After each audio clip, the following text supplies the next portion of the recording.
ਉਸਤਾਦ ਨੂੰ ਦੇਖ ਆ ਮੁੰਡੇ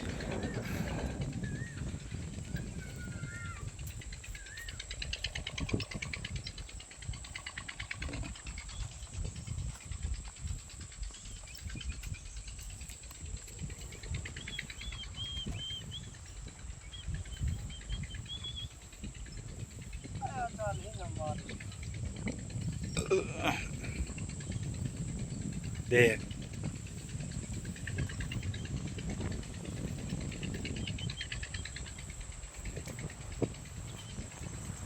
ਐਕਚੁਅਲੀ ਕਾ ਹੁਸ਼ਿਆਰੀ ਦਾ ਹੋਵੇ ਮੇਰੇ ਕੋਲੋਂ